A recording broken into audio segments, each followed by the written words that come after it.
Caleb woke up angry. The clever instruments kept him up most of the night. Caleb did not like the clever instruments. They were Spears' invention. Caleb did not like Spears. Caleb liked the doctor. When the doctor lived there, Caleb was happy. There were no clever instruments, just hands and eyes and hearts and monkeys. Caleb liked monkeys. Caleb would throw their brains in the furnace in the basement. Those were good days. Then Spears moved in. They were going to make robots. Spears and the doctor. Spears would make the software and the doctor would make the hardware. Spears had to move in with the doctor because he had nowhere else to go. He was disgraced. One day his system just ceased to function, bringing the world computing grid to a grinding halt. And who saved the day just moments before the world collapsed? Spears' longtime friend, rival and partner, Marlowe. And how did he do it? He wrote a patch, and the patch worked. Spears' empire collapsed, and Marlowe became rich. Spears was a proud man. He vowed one day to return, and one day he would get revenge on Marlowe, who he believed somehow had caused his humiliation. And so, Datastorm was created. That's why Caleb had to get out. The instruments were calling his name all night.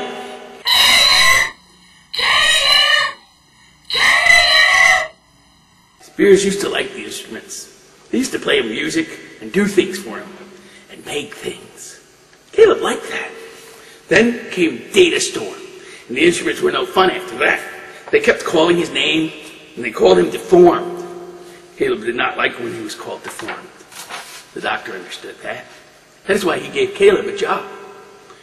When he worked for the doctor, he felt good. He had a job, he was a man. After the doctor, Spears did not treat him the same. Caleb tried to do his job well, but Spears was not nice to Caleb. Caleb hated Spears. Caleb would get Spears, but he had to get out of Manhattan. The instruments were all over Manhattan. Caleb had to get away from the instruments. Caleb would go to New Jersey. Caleb started to look for an old cloth bag that used to belong to the doctor. It would be safe. No instruments. The sound of a little fan told Caleb that an instrument was approaching. Around the office door hovered and spun a little silver floating sphere. It floated through the air and stopped about 3 inches from Caleb's face. What is Caleb doing? A pleasant female voice came from the general direction of the sphere. The floating unit wobbled a little bit in its flight. This was the first one, AA, Automated Antenna. AA was a brave utensil. Spears changed that.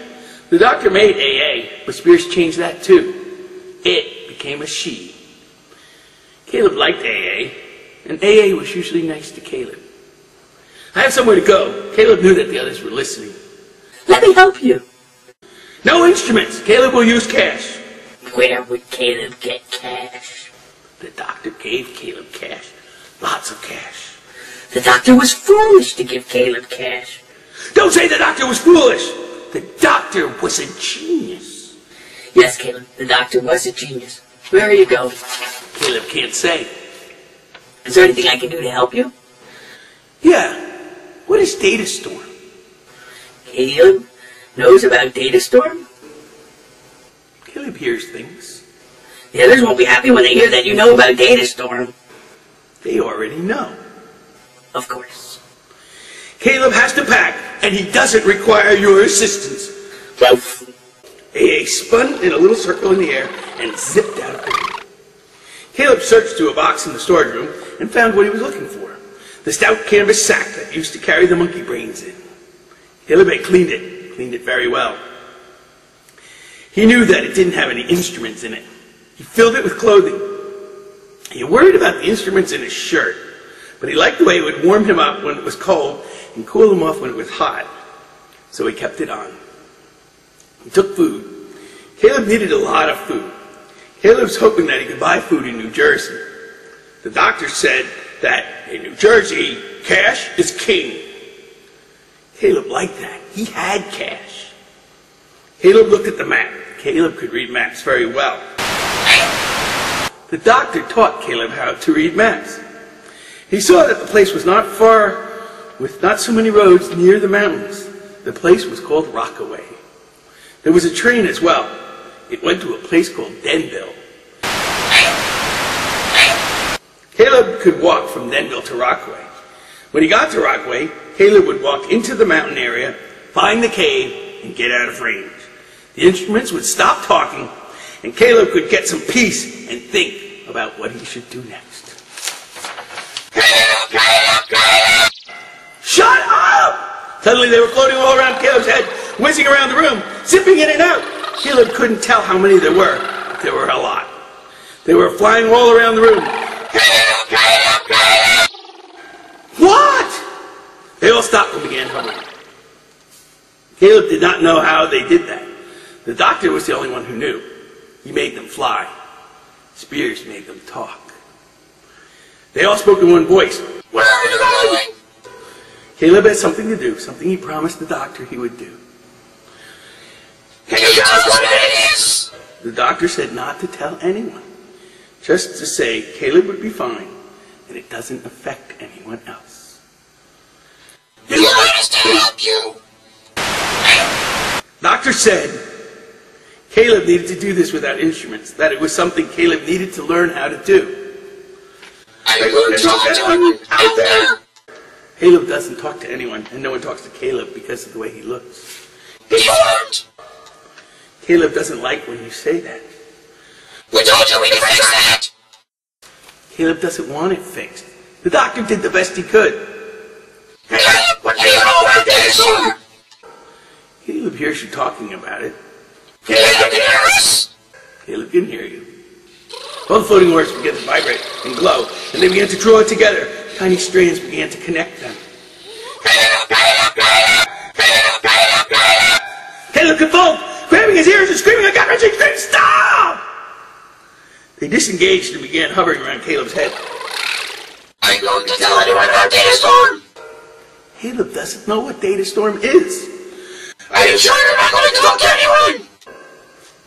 What the doctor told Caleb to do does not have to do with talking to anyone. We have decided it would be a good idea if you go out for a while. Caleb is glad you approve. Caleb grabbed his sack and headed out in the hall to where the one elevator in the building was. The doctor occupied the top floor in a run-down Manhattan office building. No one knew why he lived there and worked there, but that was his place. The building was a little seedy. It had one elevator, and it was always full of people who worked in the film and television industry.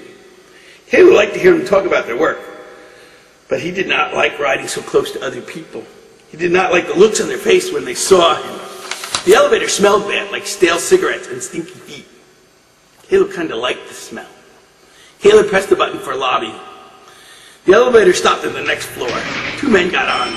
One was wearing a suit, and the other was wearing a black turtleneck, a white scarf, and a beret. The beret man spoke. With the digital world in the state it's in, I suggest we do a retro and shoot it in film. The suit man spoke.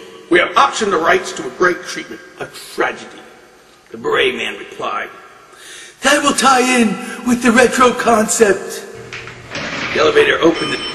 George, the security guard / doorman, watched them come out. He nodded to Caleb. Going out? Caleb, I have to run some errands. I'll be back later. All right, have a nice evening, Mr. Caleb. See you later, Mr. George. Caleb headed for 8th Avenue. He needed a drink.